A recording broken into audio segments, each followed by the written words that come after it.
And with Marshall Holman, Mike Bush back in Erie, let's recap what we've seen so far at the Storm Flagship Open. Guppy Troop, the win of our first round match over Dave Arnold, 247 to 209. And then Troop losing to Steve Jaros, 243 to 185.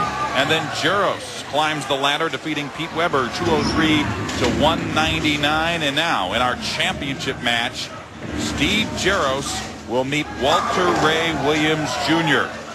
Walter Ray, in his 19th year as a professional, is quite simply the greatest bowler of the 1990s. Andy Peterson finishing 20th. Nice to see him in the top 24. And John Bowerly, he's there every week. Having a little trouble in the top 24, but he got there. Local favorite Pat Malone in 22nd. And Lonnie Wallachek, watch out for this guy. He's going to be good.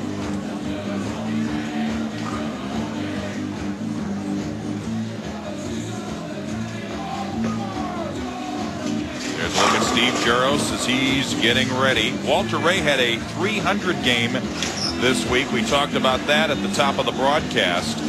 And Marshall, just watching him in practice, everything was a strike. Well, you know, I really don't give myself credit for having any kind of pull one way or the other, but I think Walter Ray Williams wins this tournament.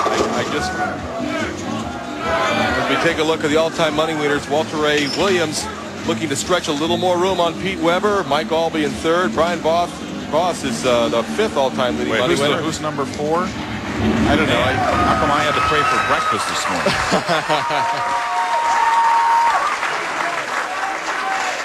If Steve Jaros expects to win this tournament, I would think 203 wouldn't be enough.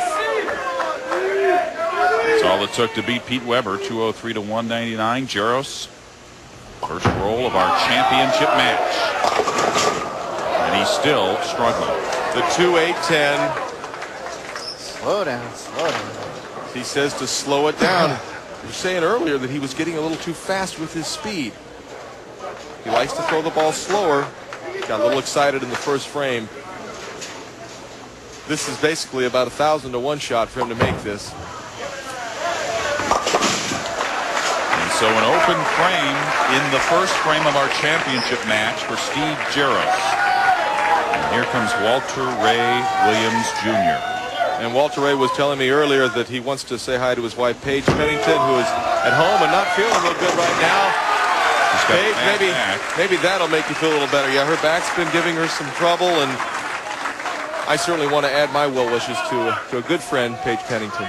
Interesting that Paige always travels with Walter Ray, and Walter got off to a poor start in 1998, missing the cut in his first 3 tournaments because Paige was home with the bad back. And now, seemingly, he's got it together, although there he leaves the 4-pin. Now a chance to take an early big lead. Still up by 11 pins, and they call him Deadeye. That's his nickname. And folks, he doesn't miss too many single pin spares. Yeah. He's got such great concentration. You talk about Deadeye, he's also, we've talked about this before, a 6-time world horseshoe pitching champion. He's got great confidence. You know, he's been on top for so long that he really fears nothing and has an advantage before he even gets started. Jaros in the second frame. Let's see if he's got lane 22 down. He does not. Came in late. Well, he started struggling late in the last game, Mike, and it's continued. This ball gets out wide and does not make it back. Then leaves the 1, 2, and 10. Very makeable washout. And really, you just can't give Walter Ray that kind of an edge that early and expect to have a chance to win. He's got it. No. Good effort from Steve, but wasn't able to get the head pin over to the 10-pin. So he begins with a 9 and then another 9. 2 open frames for Jaros. Well, I remember watching the great Mark Roth bowling on TV, starting out with 18 in the second, and all he did was shoot 258. Got the next 10 strikes. But the 10-pin is still there for Jaros. Well, a better shot for Steve Jaros, but right now he needs strikes, and he needs to settle down if he wants a chance against Walter Ray Williams.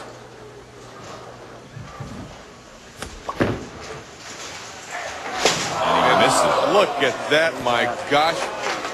You know, right now it becomes difficult for Walter Ray to concentrate because nobody is used to seeing this type of an opening this early in a game.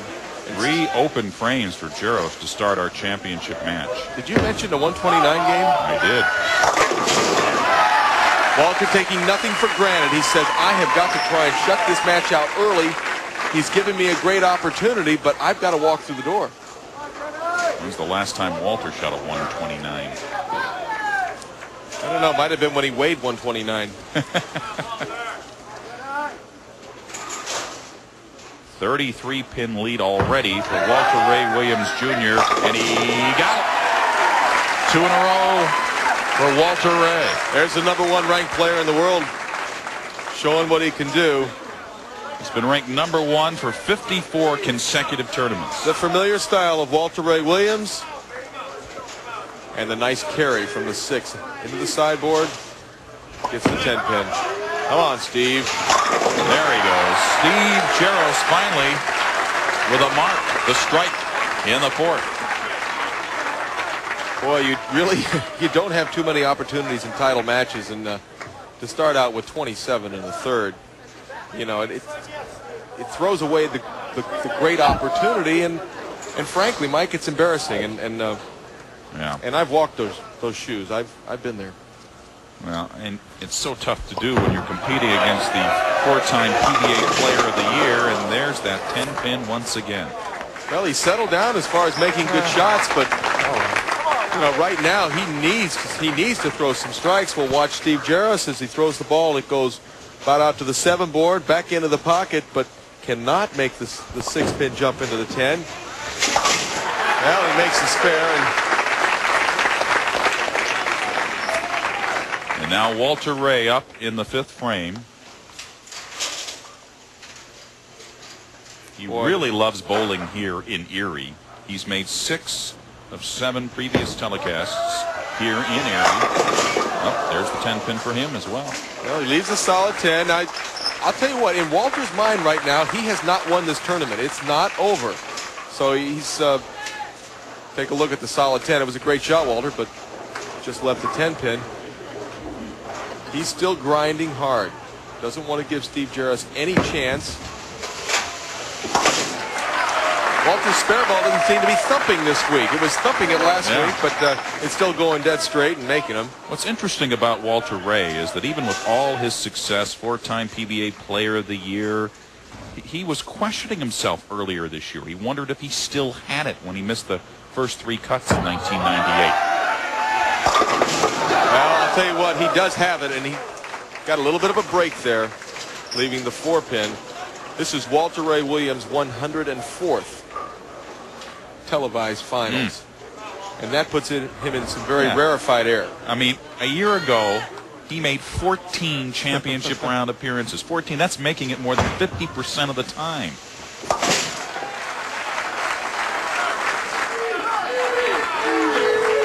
Steve Jaros has a mountain to climb here in our championship match. In the 6th frame on lane 22, he finally finds the range.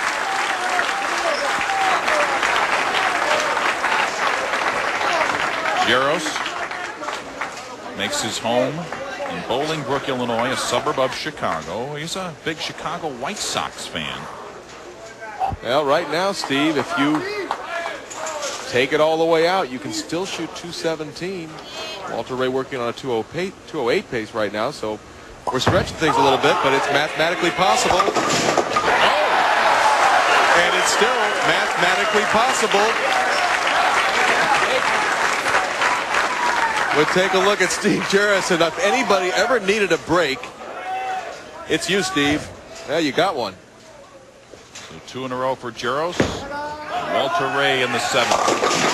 He came in light. It is getting a little closer, and my old partner and friend Mike Durbin used to say, if you can do it with a pencil, you can do it with a ball. So we can still do it with a pencil. But I do like your chances, Walter. 1995 inductee to the Hall of Fame. First player on the PBA Tour to That's get gone. over the 2 million mark. That's gone. And we've got a match. we have got ourselves a match, and he knows it. You could see it at the release.